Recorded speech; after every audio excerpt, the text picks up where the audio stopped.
having that vision where you're very aligned in what the end goal is really helps everything happen after that, because I think that the small decisions are always easier when you know what the long-term goal is.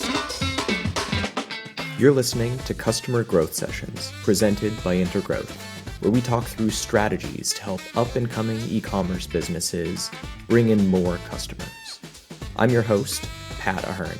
Let's jump in. All right, listeners, welcome back to the latest episode of Customer Growth Sessions. Today, I'm thrilled to have on Scott Bailey, the CEO and co-founder over at Path Projects. Scott, welcome to the show. Thanks, Pat. Great to be here. We're psyched to have you on. Can you start out with an overview? What is Path Projects? Yeah, Path Projects is a brand in the trail running space, outdoor space. We make technical apparel for runners that really demand high quality performance product. And it's just a labor of love that started out as an idea about 7 years ago. I love it. I love it. So we're going to get into Path in just a minute here, listeners. Scott has a really cool story prior to starting Path Projects. Scott, paint a picture for us of maybe like the 2-year span before the acquisition happened. How did you get to actually selling the business? Yeah, well, I had a apparel and footwear, 2 brands, Crew Apparel, which was in the skate streetwear space, and Supra Footwear, which was also in the skate and streetwear space. We started that company, Crew, in 2002, started Supra 2006, and ended up selling the whole company, which was one distribution, had both brands under it, in 2015. It was the second company I had started in that space. And it was one of those things that just, you have an idea for Crew, it does well, then you get the idea to start a footwear brand, which is a whole nother animal. And it takes off and becomes really a global phenomenon for what it was at the time. And you're just riding the wave every year, looking at what you can do and what the projections can be. And through those phases of building a large global company, as you bring on buyout partners, bring in private equity, keep growing. And at some point you reach a stage where, people want to exit. So the exit was something we looked at for a few years prior. And when it happened, it was like some exit. It was a very good exit financially, but it was an exit where I hoped to stay on and stay with the company. But the new owners was a global company and had their own ideas, which does happen quite often in acquisition. So I ended up exiting really with only a couple months notice that I was leaving the company once we closed the sale. It was an interesting time in my life when you're all in and you're doing something and it's your baby and it's wildly successful, and then you exit and kind of have to figure out what the next stage of your life is and what happens. So that was, for me, I think it's rare that an exit happens and it's such a good thing financially. Usually it's another. In business, it's very difficult to make a successful business. But, it's one of those things where it is a change of life when your whole life is wrapped up in what you do in a company and that's not yours anymore. You need to move on to something else. And that's kind of where Path came in for me. Now, I'm sure there's so many key takeaways that you had from exiting your first business. I want to start out maybe with this broad question. Let's say you can go back in time, you can talk to your younger self. What are some of the biggest tidbits of advice you'd give to your younger self when you were starting this first business, these first 2 businesses really, about how to better prepare for that future exit? Yeah, I think for me, my big takeaway, and I didn't realize this till really after the acquisition was done, was I started working with a bunch of different entrepreneurs and helping them. And one of the things that I really stress to them is once you get it going or before you get it going, think about what a win is for you, because you should think about it when you're just starting, because you get caught up in it and you keep moving the goalposts of what actually a win is. And sometimes you can lose track of, what your real goal is going into it. And the other aspect I would say is not just come up with what your goal is, but tell it to someone close to you, either like your spouse or a really good friend or your parents or somebody, because you need someone to remind you what that win is, because you're caught up in every day and every year and you keep thinking more potential, more things, instead of like, hey, I've reached what I wanted to, and maybe this is a good time to get out. So that was probably one of the biggest things that I learned as an entrepreneur, is that really in your business plan, when you're writing a business plan, not just what you want your company to be and how you're going to do it, I think it's just as important to have an exit plan. And the other thing from that standpoint is, I think that it helps if you have partners and you have people that are with you, especially partners, that you align yourselves on what that is. Because a lot of times with partnerships, things are going and one person has completely other goals of what a win is, and the other one has others, which, when you're 5 years or 7 years or 10 years down the road, it's easier to have those conversations in the beginning, and keeps everybody more on track with what that is. And that's something that I've took onto path with my partners in the beginning, was like, hey, this is where I'm at in life. And we talk about it at the end of every year, which I think is important too, is, don't just come up with what that plan is. You reevaluate that plan with your partners every year of like, hey, this is where I'm at. I'm still all in. I see myself got 2 to 3 more years in this. And some people are like, I want to do this the rest of my life. Then you can kind of plan the business in that way. I want to ask you more about that annual exit check-in, let's say with business partners. Have you found there are a series of questions that are really important to just ask and have everyone almost write down the answer to every year? Or is it more so just blanket statement, hey, give a 1-minute overview of your thoughts on the business, future of the business, you name it? Yeah. I mean, normally what we do is when we're doing our kind of year in review. So we're going like, how did the business do this year? What goals did we hit? What things could we have improved on? We're kind of like doing that post-mortem of the year in review, but we're also looking at the next year and the things that we are excited about, the things that are coming, what we see, what are the big moves that we're going to make for next year? What are the small things we can improve on? And then at that point, once we get to that, it's kind of the check-in with everybody. How is everyone? How is everybody personally doing? How is everybody doing from a burnout standpoint? And we update each other. Hey, I'm all in, or whatever that is. And it's kind of being upfront and honest and really getting in. And it kind of sets the tone for the next year too. Because I think it just kind of, rather than just looking at 12 months, you're looking at 12 months ahead plus how many other years. I love that way of approaching it. So before we shift gears over to Path, I want to hear your thoughts on, let's say for any business owners listening to this right now, maybe they're envisioning dream scenario, they want to exit their business like 3 to 5 years from now. Any firm recommendations you'd really give them for areas to focus on over the next like 3 to 5 year span to really either shore up their balance sheet, remove themselves from the equation, let's say, anything that you think is going to help them to better prep for that exit 3 to 5 years from now? Yeah, I think that it's what I've found is that a lot of people looking for an acquisition are looking for, stability in the company. And you don't want to have big swings, either like big swings high and then down, and not in uncertainty. Really, acquisitions people are really looking for some type of certainty. So if it's like, hey, I think we can have 2 big years, but I don't know what the other years would be like if we blow these 2 up. I think that kind of planning out a more structured revenue and a more structured where you're making small gains or whatever those gains are every year. But the one thing I've noticed, like from selling multiple businesses, is that if you have that one down hit, and sometimes it's not your fault, it could be macroeconomics, it could be something happening in Europe that you're a global brand and that takes down a year.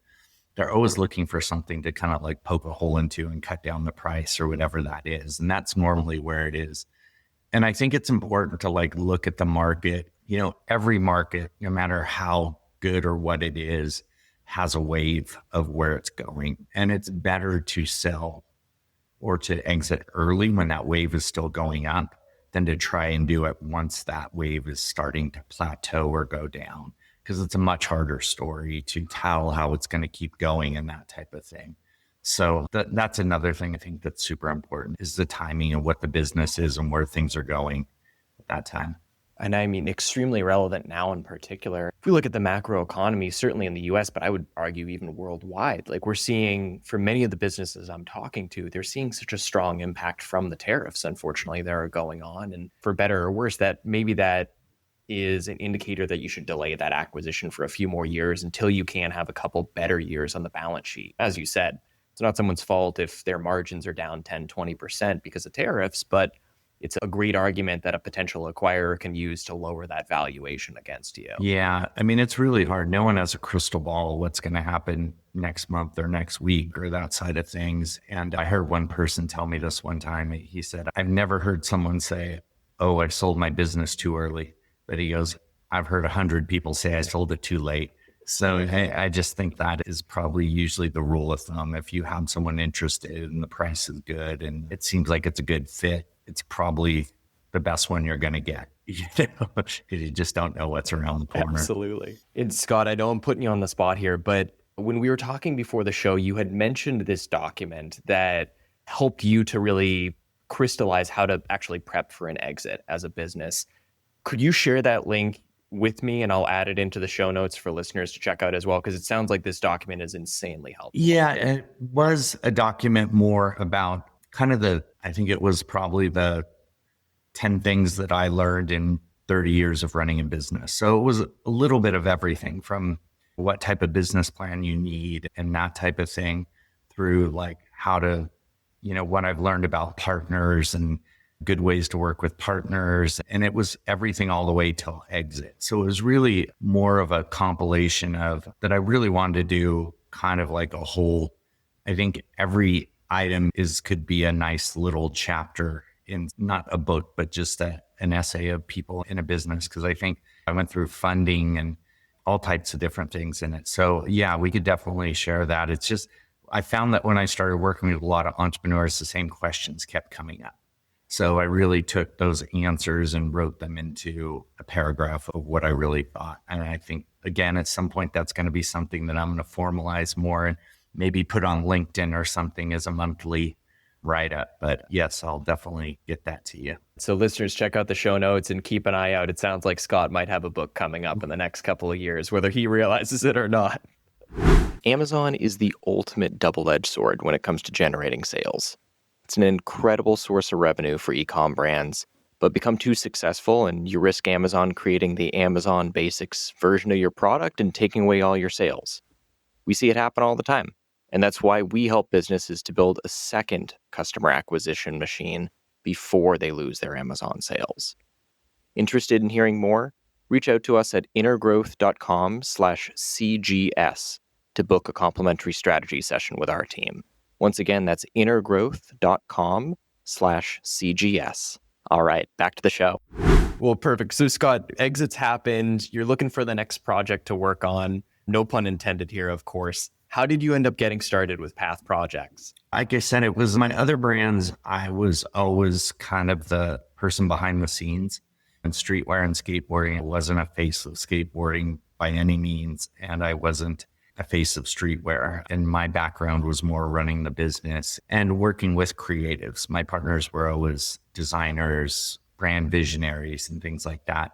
And I learned a ton from them. But through my last 10 years before I exited, one distribution was I started running, and it was just something that I had never done before, more than just like running 3 miles. It's just for plain exercise. But I started getting more into running, more into trail running.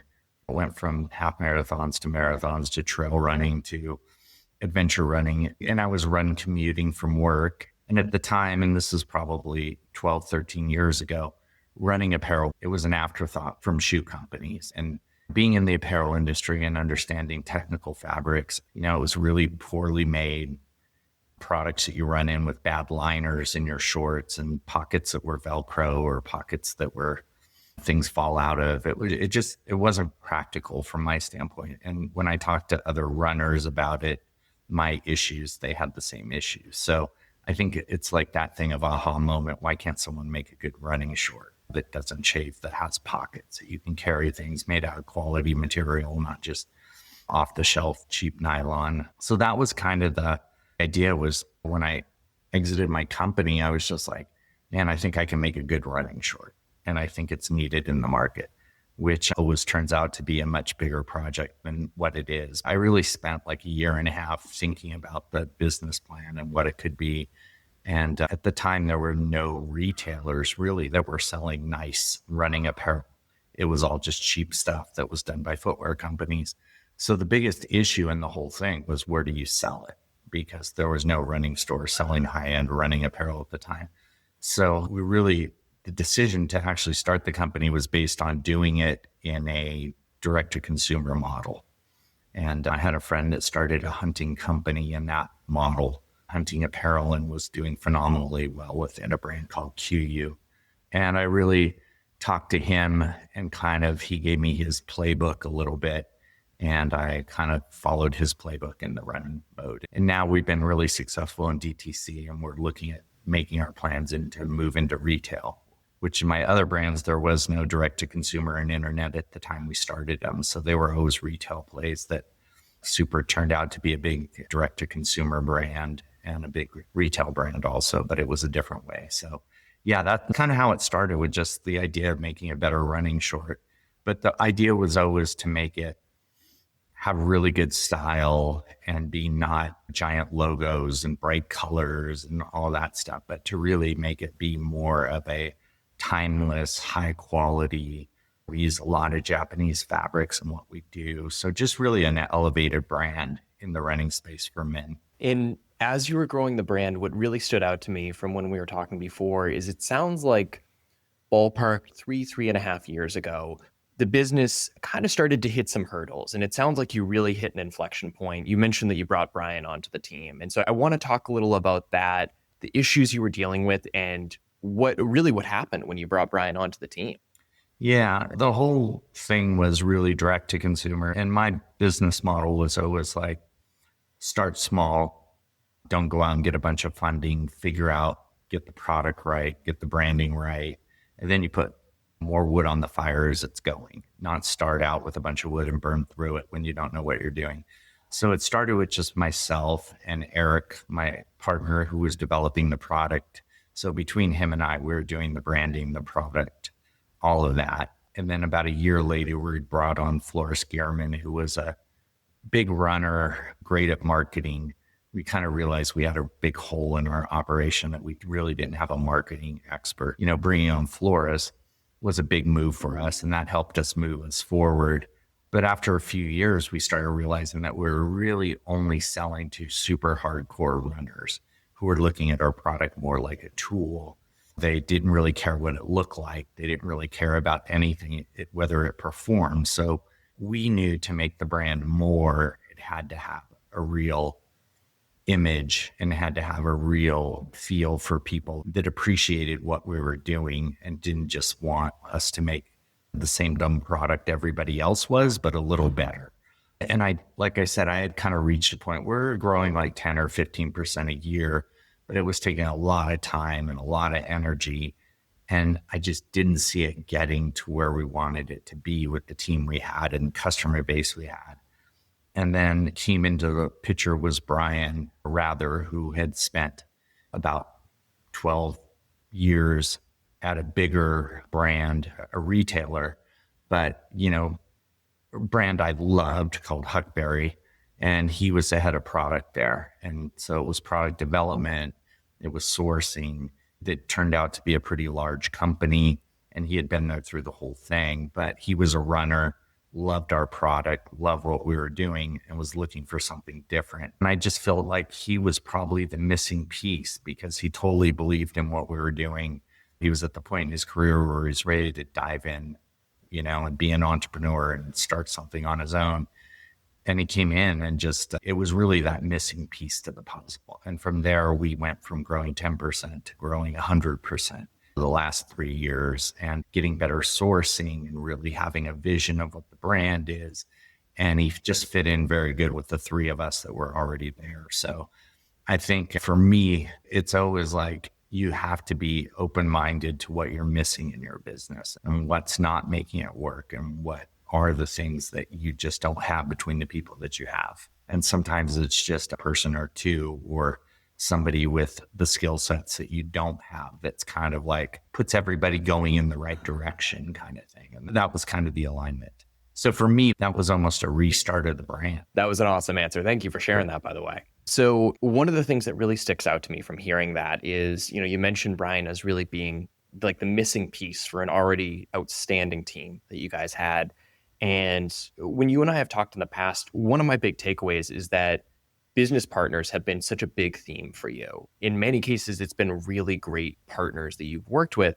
I want to pick your brain on how you find a really great business partner. So maybe a good place to start, let's talk first of all, how do you figure out that you need to bring a business partner onto the team versus maybe you just want to bring like an employee on or maybe like a contractor for a certain role?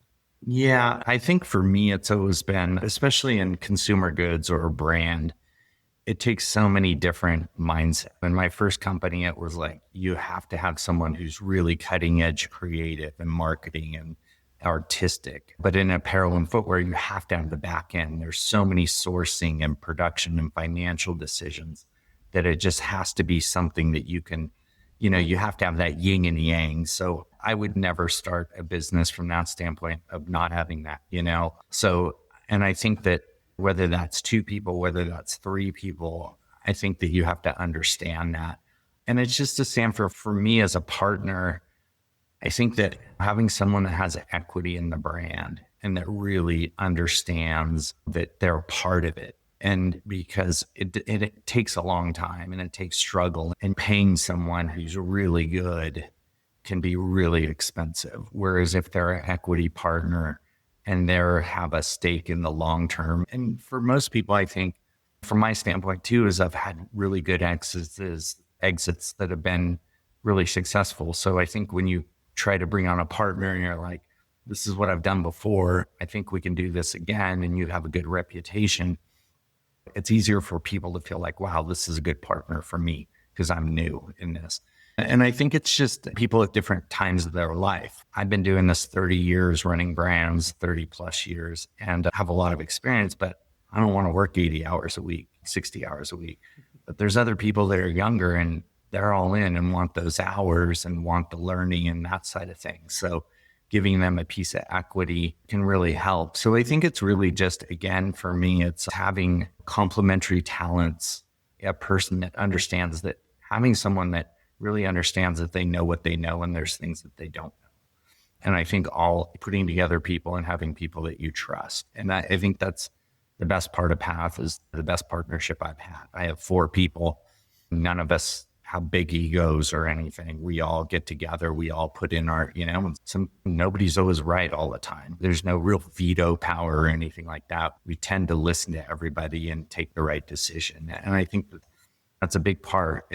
I think I've been extremely lucky with partners. I've had extremely talented partners and I've learned a ton from all of them. And I think that's what you have to, for me, that's a big takeaway for it. But I've seen partnerships go wrong too. And I've had partners that have exited businesses because at some point they just didn't fit in with what we were doing and what our goals were. Struggling to get new customers? We're here to help.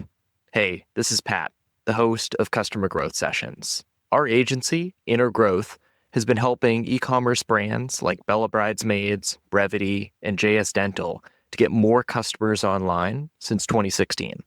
Interested in seeing how we'd help you? Head over to intergrowth.com/CGS to book a complimentary consultation with me.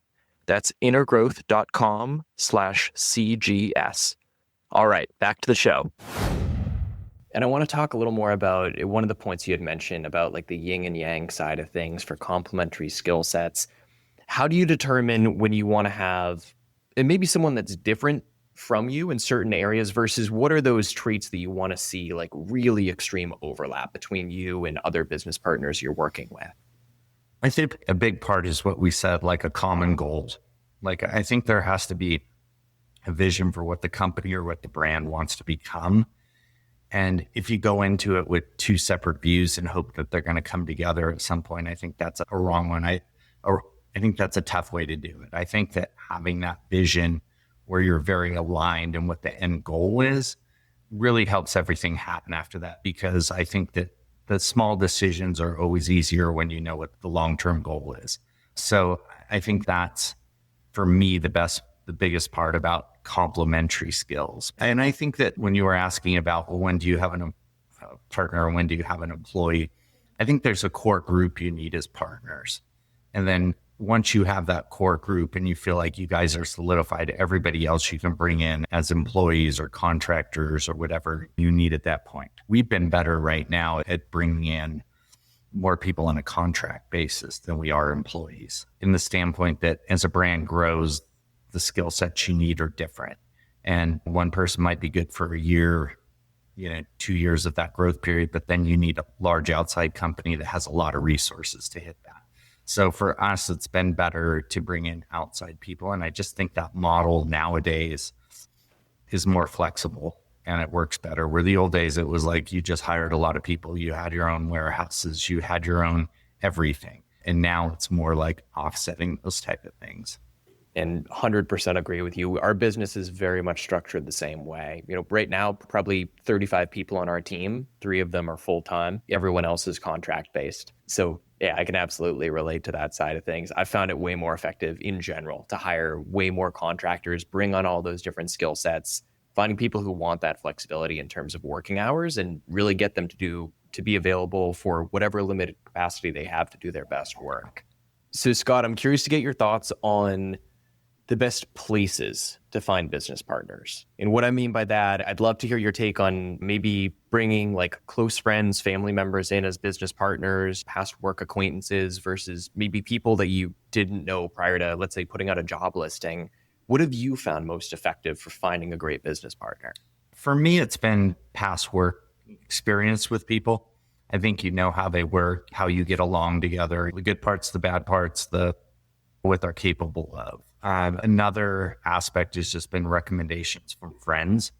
Brian came in because we had a friend that we both knew, and he knew what I was doing. He knew what he was doing. He knew we were both, I was searching for something. He was searching for something, and it was more like a matchmake, kind of thing. And Brian and I just spent a day together snowboarding. He came up to Utah. We went snowboarding for the day and talked, not about like, how do we make a business, but it was more like talking about like what we've done in our careers, the things that we see opportunity in, the type of things that really make us excited in business, personal things. It's just getting to know someone. So for me, it's that standpoint. I think you have to get to know someone for sure before you do it. And sometimes you have to take a chance. Like when we brought Ryan in, my other partners were like, I don't know if we want to do this. Like it's a big risk. And sometimes you have to just think about like, okay, where are we going if we don't take this risk? I think part of being an entrepreneur is being a risk taker sometimes. And sometimes you get a good idea for what a good risk is and what it is. So, yeah, I don't think there's any set way. I mean, family members, I've never had a family member involved, and I've seen some tricky things happen with that. So that would probably be my least, although I haven't had that experience, and that what I think would have the most potential problems. Oh man, I love that. Just quick shout out I want to give to Dave over at Saddleback Leather. We had him on for, I think it was season 1 of the podcast, listeners, but Dave talks a little about working with family members in that episode and some of the risks that can come with it. I love his take, which is, hey, if a family member reaches out to you and they want to work with you, put them on a small paid test project with like a very like definitive time window, whether it's a month, whether it's 3 months, see how they do, and then take things from there. I thought that was a great take from Dave, but agree with you, Scott. I haven't worked with family yet on a business venture. There's a lot of risk, I think, that comes with that, though. Yeah. Oh, man. So within that, I love the fact that with Brian, you guys ended up just going out snowboarding for a day. It sounds like it was a lot of like personal conversations, getting to know each other, trying to understand like values and where you were ultimately going. I'm curious with business partners, when your gut initially tells you that like, hey, this person I think is going to be a really good fit, do you have in the back of your mind almost like a series of like formal vetting questions you'll ask them, or more so just like mannerisms, character traits, let's say, that you're really looking for to kind of get confirmation that your gut is right? I think for me, it was a lot of really opening up and being transparent on our business and what it is and what we do and what's worked and what hasn't, and hearing their responses to it. Like, what their thought process are on those type of topics, talking about the partners and what we do and how we do it, hearing their experiences through all the people they've worked with and the different people they know and that type of thing. And I think it's reaching on a broad range of topics and really getting a sense of how they think, how they solve problems, what problems they see with other brands, or are you guys in alignment of like this brand is or competitor is doing really well, but these are the things that they could do better. Or I think it's just that alignment. And I think once you start realizing that, oh my God, we're in really good alignment on almost everything, and we really see things, and there's so many things that this person knows that I have no clue on, and I think that I think you'll naturally kind of see. I mean, I've been fortunate in that all the partners I brought on, I felt like they had a ton of experience that I didn't have in certain areas, and they were going to up our level in their area considerably from what we were doing. I want to pick your brain on where guests can go to A, buy Path products, but then B, where they can follow you on social. Before we get into that though, are there any maybe parting pieces of wisdom you'd offer for, business owners listening to this, maybe that are either thinking about business partnerships, that are hoping to exit in the near future, going through a potential buyout? Any just final words that stick out to you that I haven't asked you about yet? Well, I think for new people starting businesses, it's a grind. It's a marathon. It's not quick. It always takes longer than you think. I think from our standpoint in a business, you put out products, you see how they work, and everything is almost a year life cycle. So you're going year by year, and it just takes a number of years to really understand and get your product and your sourcing and your branding and get it right. It just doesn't happen out of the gate. And then once you get it going, your growth it's segments every year, whether you're on 10% or 20% or 30%, before you know it, 10 years has gone by, and it just happens. Get ready for a grind and get ready to be all in, and get ready to know that the things that you thought were right, maybe 20% of that's right, and 80% you're going to need to tweak along the way. So I think that's the standpoint. And I think once you have a business going and it's working well, the other thing I would say is like, don't jump around, don't jump into new things. Like a lot of people, once you hit success, start chasing other shiny objects all over, whether it's a whole new product range or a new brand or something else. It's like really take the time to reap the fortunes of what you did well, and to kind of, because you don't know how long that's going to go well. And I think that, just riding and getting it better and building up some good reserves and things like that. Because a lot of people that are creative, and I see it a lot with brands, they have something that hits, and before they've even capitalized on how good it can be, they've jumped onto another segment that they're chasing. I say those shiny objects, because people that are creative, that's what they do. So I would say like get the most out of what you're doing before you start jumping into a whole new venture, because the reality is you hit something right, that doesn't happen too often. So the idea that you're going to hit a second thing and make it work it's a long shot. So just think about that. And on the exit standpoint, I would say don't be afraid to exit, because I know for me, you do reach a point where it's who you are, it's what you do. You reach a point of you don't know what I'm going to do after this. And I think in my case, and a lot of people's cases, is that you're so caught up in your business that you don't look at some other things that have potential that you want to do in your life, or some other things that are opportunities that you never looked into. And I think if you can have a good exit and set yourself up to really be open and look at new things in life, that, you'd be amazed at like the potential that's out there for someone when you have experience and you know what you're doing. And you can work, what I found is you can work a lot less and get a lot more out of it, personally and even financially. You just become smarter at knowing certain things. So those are the three things I think from a start, from the middle, and from the exit, that I think are the three most important things. Scott, I love this. And I'm laughing because I'm thinking about the second point you made about what I really heard is if you find a product that hits, or you find a service that hits, double down on that, really focus on that and get everything you can out of it. And I'm reminded of the Goodnight Moon series. I have a 1-year-old son right now, and I think our family alone has like 4 different variants of this book. There's Goodnight Moon, Goodnight Boston, Goodnight Nantucket. and Goodnight DC. I know of at least several more, and I can guarantee the author did not write, a 100% unique book. Largely, they took something that worked and they said, let's make some minor tweaks and roll with this for all these other variants. They're probably crushing it from all the sales that come for it. Yeah, I think that there's something to that. And I really believe in that don't take your eye off the ball, or if you got the goose that's laying the golden egg, don't leave it for something else. Absolutely. Well, Scott, for listeners that want to buy Path Projects products, where can they go to find you guys online? Yeah, it's super easy. It's only our website. So it's pathprojects.com, and everything's there online. We don't do seasonal releases. So it's more of our model is like when the product's right, we put it out. So, there's new products coming on basically almost every month. And it's hopefully we'll be in retailers in the next, 12 to 18 months. We'll start opening up some retailers. So that's going to be exciting for us. It's opening up getting in some good retailers around the country. And we ship all over the world, but 90% of our business is really in the US. Absolutely. Well, listeners, keep an eye out for Path Projects in retailers, hopefully in the near future. Once again, listeners, this is Scott Bailey, the CEO and co-founder over at Path Projects. Scott, thank you for coming on Thanks, today. Pat. It was a great interview. Thank you. Thanks for tuning in to Customer Growth Sessions. If you found it helpful, subscribe and give us a review. It helps us to grow the show. Looking for more SEO guidance on how to grow your business? Contact us at intergrowth.com/estimator or email me directly.